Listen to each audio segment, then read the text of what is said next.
마가복음 10장 1절 2절 읽겠습니다. 예수께서 거기서 떠나 유대 지경과 요단강 건너편으로 가시니 무리가 다시 모여들거늘 예수께서 다시 전례대로 가르치시더니 바리새인들이 예수께 나와 그를 시험하였는데 사람이 아내를 바라는 것이 옳으니까. 아멘. 자, 오늘은 예수님의 말씀 중에서 이혼에 관한 내용이 나왔습니다. 바리새인들이 예수님께 나와서 사람이 아내를 버리는 것이 옳습니까? 라고 얘기했을 때는 아내가 남자를 버리는 경우보다도 당시 고대 사회에는 남자가 아내를 버리는 것이 흔한 일이었을 거기 때문에 그렇습니다. 이것은 이혼에 대한 얘기인데요. 아내를 버리는 이유가 뭐 사소한 거, 이를테면 반찬을 잘 못한다든가 혹은 다른 여자들보다 예쁘지 못하다든가 그런 이유로 아내를 버릴 수도 있는 그런 상황이었습니다. 여튼간에 이혼이 가능합니까라고 묻습니다. 우리 교회도 이혼을 하신 분들이 계시고 사람이 살다 보면은 이혼을 할 수밖에 없는 상황이 옵니다. 그래서 바울도 믿지 않는 남편이 있는데 아내는 믿는다는 거죠. 서로 이렇게 심하게 다투지 말고 갈라서게 하라 이렇게 바울도 말한 적이 있습니다. 이혼이라는 것은 굉장히 다양한 상황 속에서 이루어지는데 여하튼 스트레스가 큰 것이고 원래는 예수님의 말씀은 그렇습니다. 바리새인들이 이혼하는 것이 옳습니까? 라고 물었을 때 예수님께서는 원래는 이라고 말씀하십니다. 원래는 이혼이 불가하다. 왜냐하면 하나님이 짝지어 주신 부부이기 때문에 이혼을 하는 것은 원래는 맞지 않지만은 하나님께서 모세로 통해서 이혼을 하려거든 남자가 여자에게 아내에게 이혼 증서를 써주라고 율법에 되어 있습니다. 이렇게 한 이유는 원칙은 이혼이 불가해도 사람이란 것이 어찌 원칙대로 살 수 있습니까? 모든 사람이 어쩌다 보니까 잘못되는 거고 인간이란 것은 원래 악한 존재입니다.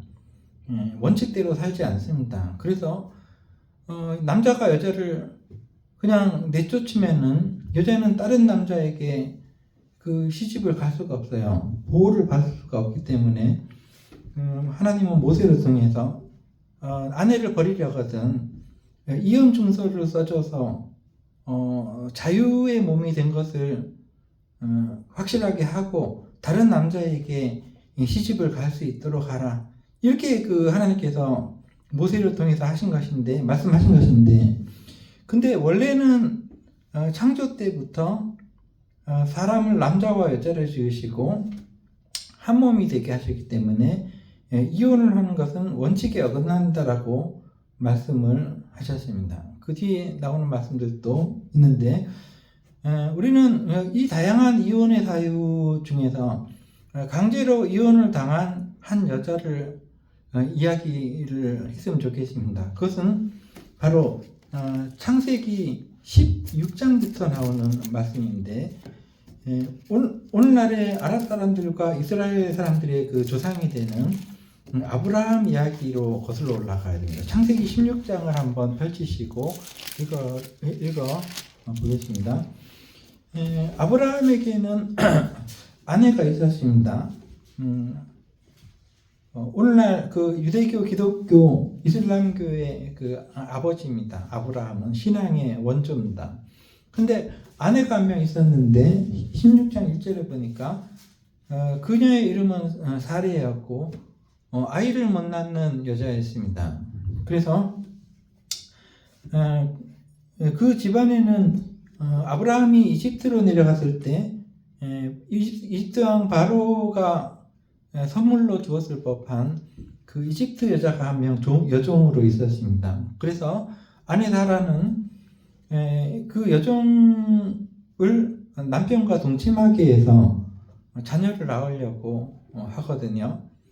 그래서 아브라함이 이 이집트 여인 이름은 하갈입니다. 하갈의 이름은 굉장히 좀 좋지 않아요.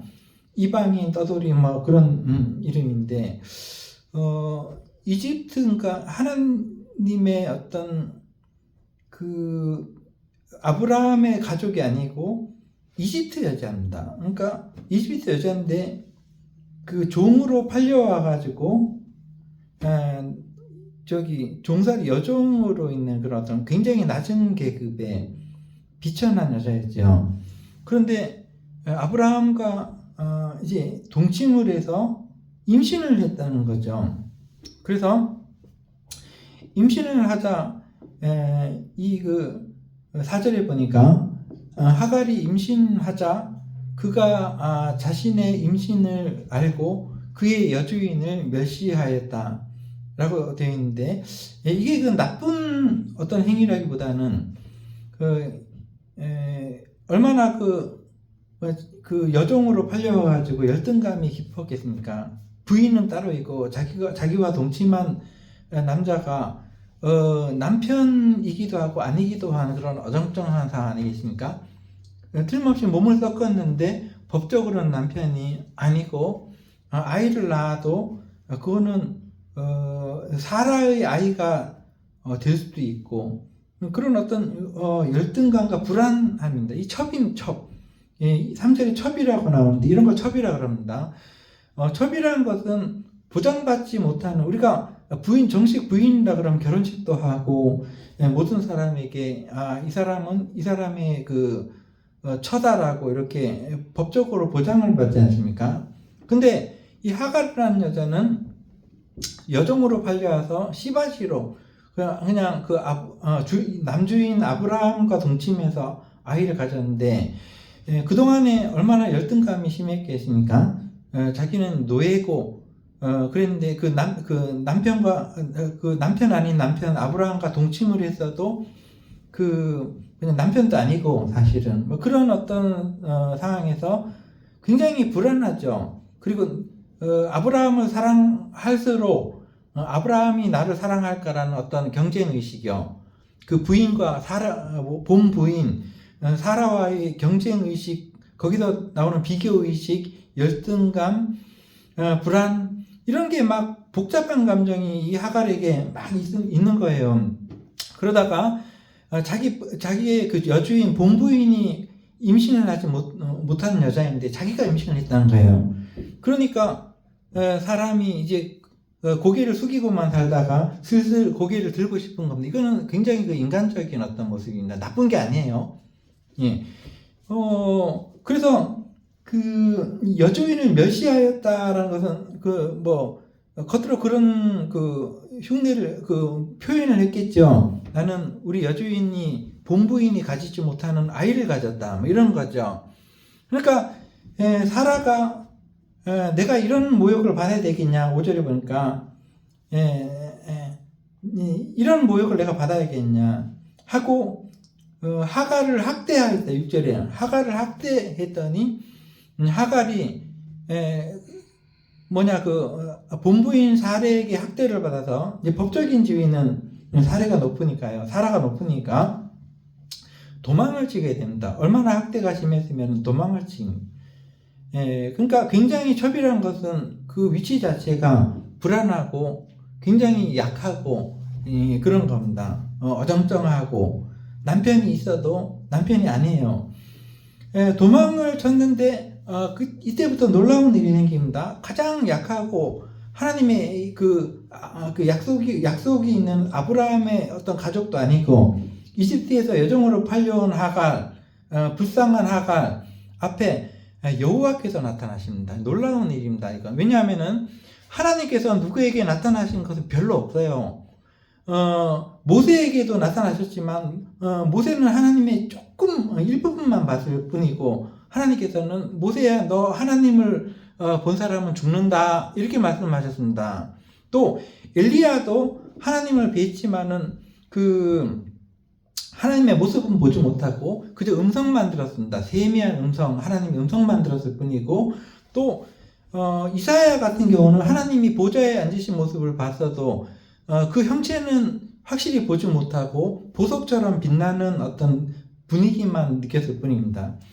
마지막으로 신약 시대에 넘어와서 사도 요한은 요한계시록에 나오는 요한은 예수님의 빛나는 광채를 보고 그 앞에 엎드러져서 죽은 사람처럼 되었다라고 기록되어 있습니다. 다시 말해서 하나님을 본다는 것은 굉장히 소중한 어떤 드문 일이었고, 훌륭한 선지자들, 위대한 선지자들에게 보이신 적은 있습니다.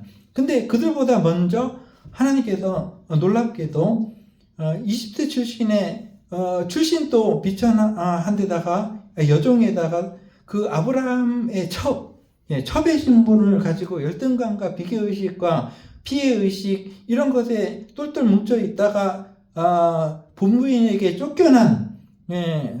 쫓겨나서 이제 광야로 도망친, 여기 광야란 말이 나오죠. 실제로 광야로 도망친 그 이름도 별로 안 좋은 그 하갈에게 나타나신 것입니다. 이건 놀라운 일입니다.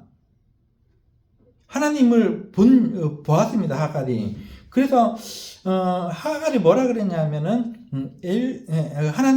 하나님이 나를 보았고 나도 하나님을 보았다라고 얘기를 하는 그 내용이 나오거든요. 13절에 보니까 여호와의 이름을 그때 불렀는데 나를 살피시는 하나님이라고 불렀습니다. 그러니까 하나님을 봤다는 얘기입니다. 나를 보신 하나님, 이게 그 번역이거든요. 그래서 하나님께서 나타나셔서 하갈아, 너가 어디로 가느냐? 하갈이 하나님께 말씀드립니다. 나는 내 여주인 사라를 피해서 도망치고 있습니다. 그때 하나님께서는 돌아가라, 다시 돌아가서 아브라함의 집에 가서 다시 살아라라고 이렇게 말씀하시면서 놀라운 약속을 주십니다. 네가 아들을 낳을 것인데 그 아들을 통해서 내가 큰 민족을 이루게 하겠다. 지금 그게 바로 아랍 민족입니다. 사우디아라비아 그쪽과 지금 이라크 족속이 포함되는지 모르겠지만은 이 이슬람 계통의 어떤 정확하게 어떤 민족인지는 말할 수 없어도 그런 민족들입니다. 근데 이제 그 하갈이 하나님의 말씀에 따라서 다시 아브라함 집으로 돌아가서 아들을 낳았거든요. 15절에 보니까 하갈이 아들을 낳고 그 이름을 이스마엘이라고 했다는, 오늘날 아람 민족의 조상입니다. 이스마엘은 하나님께서 들으셨다라는 뜻이 있거든요. 하나님께서 이 울부짖음을 들으셨다라는 의미가 있는 거죠. 자, 그 후에 어떻게 됐을까요? 하갈이 아브라함의 집에서 영영 살았을까요? 아닌데 20장을 쭉 넘어가면은 어떠한 일이 있었냐 하면은 21장을 넘어가겠습니다. 21장을 보면은 사라가 임신을 했습니다. 늦지막게 임신을 하고 여러분과 제가 잘 아는 이삭을 낳았거든요. 자, 그래서 한 집에 그 본처의 자식과 이렇게 첩의 자식이 함께 동거하게 됐습니다. 이 이삭이라는 것은 본처가 낳은 이삭은 오늘날의 이스라엘의 조상이 되는 것이죠. 그래서 이삭과 이스마엘이 한 집에 있었는데 둘이 이제 싸우는 거예요. 그러니까 이스마엘이 어린 동생 이삭을 괴롭히는 겁니다. 그러니까 어린 애들이니까 뭔 짓을 못 하겠어요. 나이가 어리니까. 그러니까 이스마엘도 자기 엄마가 첩이고 이런 거 다 아니까 좀 이삭에 대해서 본처, 그러니까 큰어머니죠. 본처의 자식에 대해서 좀 안 좋은 마음이 있었겠죠. 그래서 보니까 9절에 보니까 사라가 보니까 아브라함의 아들, 첩으로 통해서 난 아들이죠. 애굽 여인 하갈의 아들 이스마엘이 이삭을 놀렸다라고 기록되어 있습니다. 그러니까 이제 도저히 안 되겠다. 사람이 좀 성질이 아주 독한가 봐요. 그래서 이 여인과 이 첩과 이 먼저 난 아들을 내쫓으라 이렇게 얘기합니다. 그래서 도저히 같이 못 살겠다는 거죠. 그래서 아브라함은 이스마엘을 너무나 사랑했습니다. 그래서 사라가 그래도 첫 번째 아들이 첩으로 통해서 난 아들이 이스마엘이기 때문에 마음이 아팠어요. 근심이 되었습니다. 그리고 그 전에 어떤 내용도 있냐면 하나님께서 너가 본처로 통해서 사라로 통해서 나는 아들로 통해서 내가 너에게 이런저런 약속을 주겠다라고 하셨는데 아브라함이 뭐라고 말했냐면 사라가 아직 임신도 안 했고요. 이스마엘로 통해서 그렇게 해주시면 좋겠습니다. 이렇게 말했던 겁니다. 아브라함의 그 앞장에 보면. 그런데 하나님의 뜻대로 본처가 아들을 낳았고 이제 본처가 첩 하갈과 이스마엘 그 아들을 쫓아내고 자 했던 것이죠. 아브라함이 근심했지만은 하나님께서는 쫓아내라.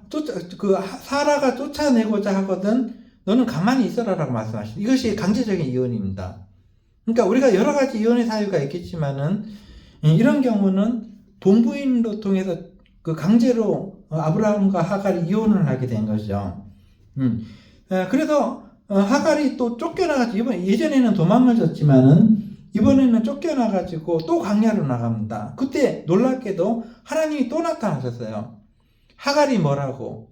이집트 여인일 뿐이고 종일 뿐입니다. 그 수많은 사람들 중에서 가장 낮고 천한 하갈에게 또 나타나셔서 이렇게 말씀하십니다. 17절에 보니까 하갈을 불러 이르시되 하갈아 무슨 일이냐라고 마음을 어루만져 주시면서 두려워 말아라. 하나님이 저기 있는 너 아들의 울음소리를 들으셨다. 일어나서 아이를 일으켜서 네 손으로 붙들고 굳세게 살아라라고 말씀하십니다. 이혼을 지금 해서 지금 쫓겨난 상태거든요. 근데 하나님께서 나타나셔서 굳세게 살아라. 내가 너를 도와주겠다.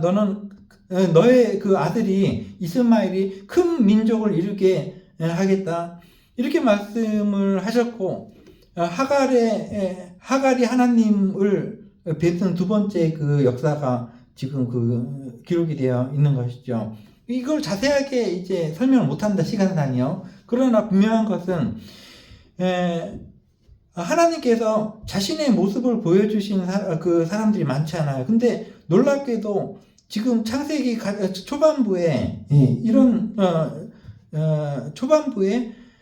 그 보잘것없는 버림받은 쫓겨난 도망치는 이집트 여인 하갈에게 나타나셨다는 것이죠. 이것만 봐서도 우리는 하나님께서 어떤 분이신 줄을 우리는 간파할 수가 있는 것입니다. 이 세상에 가장 연약하고 가장 불쌍하고 버림받은 사람들이 있는 그 자리에 하나님께서 오신다는 거죠. 이 세상에 부자들이나 이 세상에 스스로 보호해 줄 수 있는 돈이 있거나 가족이 있거나 한 사람들에게는 하나님이 자신의 모습을 보여주신 적이 거의 없습니다. 그런데 오늘 여기 보니까 이런 가장 불쌍한 하갈에게 하나님께서는 자신의 모습을 전적으로 보여주시고 말씀을 해주시고 소망을 주시고 굳세게 해주시고 했다는 것이에요. 그래서 실제로 이 하갈이 낳은 이스마엘은 아람 민족의 조상이 되어서 이스라엘을 위협하는 그러한 어떤 굉장히 큰 족속이 되었다는 것이죠.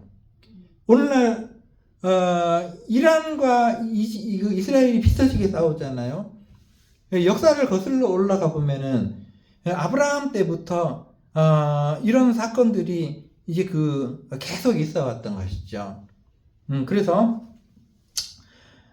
우리는 우리 자신도 우리가 어떤 사람들에게 눈길을 둘 것인가, 하나님을 뵙고 싶으면은 우리도 뭔가 좀 기댈 것이 있는 사람들보다는 가장 어렵고 힘든 사람들에게 관심을 가지고 거기에 시선에 가 있는다면 바로 거기 계신 하나님을 우리도 볼 수 있다는 것을 우리가 기억하면서 이혼에 대한 한 장르, 한 부분을 읽고 마치겠습니다. 기도하겠습니다.